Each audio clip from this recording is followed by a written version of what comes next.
సరే ఇప్పుడు రాహుల్ గాంధీ గారు ఎలక్షన్ కమిషన్ మీద ఒక అనుభవం వేశారు. ఏంటి బీజేపీకి ఎలక్షన్ కమిషన్ దొంగ ఓట్ల చోరీ జరిగిందంటున్నారు. అసలు ఏంటి ఈ ఓట్ల చోరీ స్టోరీ ఏంటసలు? సింపుల్ కామన్ సెన్స్ అమ్మ. రాహుల్ గాంధీ గారు ఏమడుగుతున్నారు? ఆయన రాజకీయ నాయకుడు ఆరోపణలు చేస్తున్నారు అనుకున్నాం. రాహుల్ గాంధీ ఏమడుగుతున్నాడు? బెంగళూరులోని ఒక పార్లమెంట్ లో మహాదేవ్పూర్ అనే దానిలో 60 నుంచి 70,000 ఓట్లు తేడా వచ్చింది. కొత్తవి చేర్చడం కానీ పాతవి తొలగించడం కానీ మాకు ఆ డేటా ఇవ్వమని అడిగితే వీళ్ళు మిషన్ రీడబుల్ ఫామ్ లో ఇవ్వలేదు. వాళ్ళు ఇచ్చిన కాగితాలు కూడా స్కాన్ చేయడానికి కుదరదు, లేకపోతే దాన్ని కోడ్ చేయడం, దాన్ని మిషన్ రూపంలో చేయడం కుదరదు. మీరు ఎలక్ట్రానిక్ ఫామ్ రూపంలో డేటా ఇవ్వండి, లేకపోతే మిషన్ రీడబుల్ ఫామ్ రూపంలో ఇవ్వమంటే ఎందుకు ఇయ్యారు? ఎలక్షన్ కమిషన్ ఏం తప్పు చేయలేదు అనుకుందాం, రాహుల్ గాంధీ చేసేయన్ని అసత్య ఆరోపణలు అనుకుందాం. మరి రాహుల్ గాంధీకి అడిగే హక్కు ఉంది. భారతదేశంలో ఉన్న ప్రతి పౌరుడు అదేమి భారతదేశ అంతర్గత రహస్య చట్టం కాదు, లేకపోతే డిఫెన్స్ కు సంబంధించిన సీక్రెట్ డాక్యుమెంట్స్ కాదు. ఈ దేశంలో ఏ నియోజకవర్గంలో ఎంతమంది ఓటర్లు ఉన్నారు, ఆ ఓటర్ల అడ్రస్ లేని, వాళ్ళ ఫోటో లేని, వాళ్ళ పేరు లేని, వాళ్ళ తండ్రి పేరు ఏంది, వాళ్ళ వివరాలు తెలుసుకోవడానికి ఇలా నేనున్నామ్మా. మా సొంతూరు తలాడు దగ్గర కేశవాపురం. మా నాన్నగారు అక్కడ ఉండాలని చెప్పి ఓటర్ ఐడి చేయించింది అనుకున్నాం. లేదు, నేను పుట్టి పెరిగింది కొత్తగూడెంలో చదువుకున్నది, అక్కడ ఒక ఓటర్ ఐడి ఉందనుకో. హైదరాబాద్ లో ఉంటున్నా కాబట్టి ఇక్కడ ఓటర్ ఐడి ఉందనుకో. నా బాధ్యత నేను ఆ 2 ఓటర్ ఐడీలు క్యాన్సిల్ చేసుకొని నేను ఎక్కడైతే ఓటర్ ఇస్తున్నా అక్కడ పెట్టుకోవాలి. కొంతమంది నిర్లక్ష్యంగా కూడా అక్కడ ఉన్నారనుకో. ఎలక్షన్ కమిషన్ ఏం చేయాలి? ఈ విఠల్ అనే ఆయనకి ఒకే రాష్ట్రంలో 3 చోట్ల ఉంది కాబట్టి ఆ మిషన్ రీడబుల్ ఫామ్ ఉందనుకో, నా పేరు, నా సన్ ఆఫ్, నా డేట్ ఆఫ్ బర్త్ కొట్టంగానే విఠల్కి కొత్తగూడెంలో ఒకటి ఉంది, హైదరాబాద్ లో ఒకటి ఉంది, సొంత ఊరిలో ఒకటి ఉందని ఆ 2 ఓట్లు ఆటోమేటిక్ వెళ్ళిపోతాయి. ఆ సాఫ్ట్వేర్ ఉంది. మీరు మిషన్ రీడబుల్ ఫామ్ లో ఎందుకు ఇవ్వట్లేదు? అక్కడనే డౌట్ వస్తుంది. ఎక్కడైతే ట్రాన్స్పరెన్సీ ఉండదో అక్కడ ఏదో కుట్ర ఉందని అర్థమవుతుంది. ఇప్పుడు బీహార్ ఎలక్షన్స్, అసెంబ్లీ ఎలక్షన్స్ కి, పార్లమెంట్ ఎలక్షన్స్ కి, మహారాష్ట్ర కానీ జరిగిన రాష్ట్రాల్లో 1 కోటి మంది ఒకటేసారి వచ్చి జాయిన్ అవుతారు, కొన్ని లక్షల మంది ఒకటేసారి తొలగించబడతారు. ఇక్కడ ఖచ్చితంగా ఎలక్షన్ కమిషన్ తప్పు చేసిందని అర్థమవుతుంది. ఎందుకంటే ఎలక్షన్ కమిషన్ తప్పు చేయకపోతే, ఇప్పుడు నేను మిమ్మల్ని అడుగుతున్నా, సపోజ్ నేను ఎగ్జామ్ రాసినమ్మా, నేను ఫెయిల్ అయినా, నేను అనుకుంటా నాకు 90 మార్కులు రావాలి, కానీ నాకు ఫెయిల్ అయినా అనుకుంటే, నాకు నా ఎగ్జామ్ వాల్యుయేషన్ చేసిన వాళ్ళకి నా హక్కు ఉంది.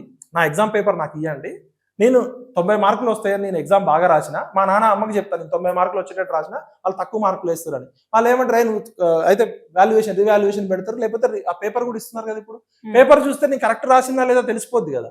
రాహుల్ గాంధీ అడిగేది కూడా, మీరు తప్పులు చేసిర్రు, మీ దానిలో అవకతవకలు ఉన్నాయి, నాకు డేటా ఇవ్వమంటే వాళ్ళు డేటా అడిగినందుకే తప్పు పడుతున్నారు. భారతదేశం తరపున పరోధిస్తున్నావు, నువ్వు దేశద్రోహి అనేటట్టు మాట్లాడుతున్నావు. ఇప్పుడు రాహుల్ గాంధీ అడిగింది ఏం సీక్రెట్ డాక్యుమెంట్ కాదు, ఎలక్షన్ కమిషన్ దగ్గర ఉన్న అది ఓపెన్ డేటా, అది పీడిఎఫ్ లో పెట్టాలి. పీడిఎఫ్ తీసేసారు.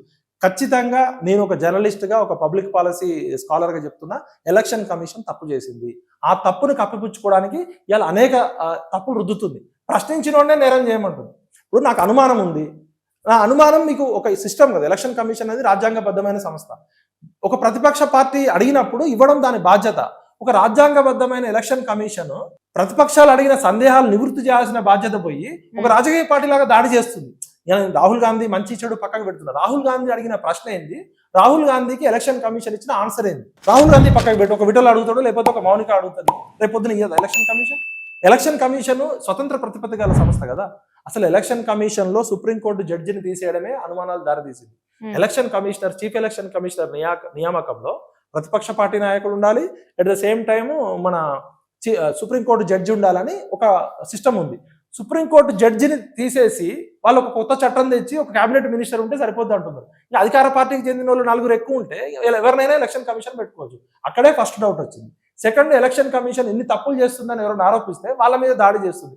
ఎలక్షన్ కమిషన్ ఏ తప్పు చేయకపోతే రాహుల్ గాంధీ కాదు, ఎల్లయ్య, మల్లయ్య, పుల్లయ్య అడిగినా కూడా డేటా ఇవ్వాల్సిందే. అంటే ఇప్పుడు ఈ ఓట్ల చోరీ వల్లనే బీజేపీ అధికారంలోకి వచ్చింది అంటున్నారా మీరు? అది రాహుల్ గాంధీ చేసే ఆరోపణలు కనుక ప్రూవ్ అయితే ఈ మోడీ దొంగ ప్రధాని అనేది ప్రూవ్ అవుతుంది. ఒకవేళ రాహుల్ గాంధీ ఆరోపణలు కనుక ప్రూవ్ అయితే, లేదు రాహుల్ గాంధీ తప్పని ప్రూవ్ చేయండి, రాహుల్ గాంధీని బొక్కలేయండి. రాహుల్ గాంధీ ఎలక్షన్ కమిషన్ స్వతంత్ర ప్రతిపత్తి గల రాజ్యాంగ సంస్థ పరువుతీస్తుందని రాహుల్ గాంధీని జైలు వేయండి. నేను ఏమంటున్నా అంటే, ఎక్కడైతే పారదర్శకత ఉండదో, ఎక్కడైతే ట్రాన్స్పరెన్సీ, అకౌంటబిలిటీ ఉండదో అక్కడ కుట్ర ఉంటుంది. కుట్ర ఏం లేకపోతే ట్రాన్స్పరెన్సీ ఉండాలి కదా. ఇవాళ ప్రపంచం అంతా డేటా డ్రివెన్ సొసైటీ. 100 కోట్ల మంది ఓటర్లని పేపర్లు ఇస్తే అది చదవడానికి, అది చేయడానికి 6,500 సంవత్సరాలు పడుతుంది ఎలక్షన్ కమిషన్ చెప్తుంది. అంటే ఇప్పుడు ఈ 100 కోట్ల మందిలో ఎలక్షన్ కమిషన్ తప్పు చేసిందా లేదా అని చెప్తే మిషన్ ఫార్మేట్ లో ఇయ్యరు వాళ్ళు, Hmm. రీడబుల్ ఫార్మేట్ లో ఇయ్యరు. మొత్తం పేపర్లు ఇస్తే ఆ పేపర్లు ఒక్క మహాదేవ్పూర్ అసెంబ్లీ నియోజకవర్గంలో 60,000 ఓట్లు చదవడానికి ఆయన చేయడానికే 40 మంది 6 నెలలు పనిచేస్తే అయింది. మరి 100 కోట్ల మంది కరెక్టా కాదా, ఎంతమంది దొంగ ఓటర్లు ఉన్నారు, ఎంతమంది ఫేక్ ఐడి ఉన్నారు చేయాలంటే 6,500 సంవత్సరాలు 3,500 సంవత్సరాలు అవుతుందని ఎలక్షన్ కమిషన్ చెప్తుంది. ఎలక్షన్ కమిషన్ కి ఏమైనా సిగ్గు బాధ్యత ఉంటే ఆ ఆన్సర్ చెప్తుందా? ఇలా మొత్తం data driven society, big data వచ్చింది, డేటా అనలిటిక్స్ వచ్చింది, మిషన్ లెర్నింగ్ వచ్చింది, ఆర్టిఫిషియల్ ఇంటెలిజెన్స్ వచ్చింది, టెక్నాలజీ అని చెప్పి మనం అమెరికా, యూకే కూడా మనము బ్యాలెట్ పేపర్ వాడుతుంటే మనం ఈవీఎం వాడుతున్నాం, ఎందుకంటే ఫాస్ట్ కావాలి అని చెప్పి. అట్లాంటిది నువ్వు ఒకవైపు ఏమో టెక్నాలజీ వాడతావు, నీకు ఎవరైనా ప్రశ్న అడిగితే టెక్నాలజీని పక్కకు పెడతావు.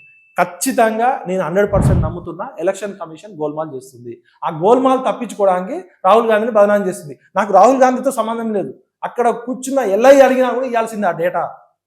రాహుల్ గాంధీ మంచి చెడు రాజకీయ నాయకుడు పక్కకు పెడితే ఒక సాధారణ ఓటరు 18 సంవత్సరాలు నిండిన ఏ ఓటర్ అడిగినా కూడా డేటా ఇవ్వాల్సిందే. డేటా ఇచ్చి రాహుల్ గాంధీని తప్పని ప్రూవ్ చేయండి. మీరు డేటా అడిగిన వాళ్ళ మీద బురద చల్లుతున్నారంటే ఎలక్షన్ కమిషన్ బీజేపీ జేబు సంస్థగా పనిచేస్తుందని అర్థమైంది.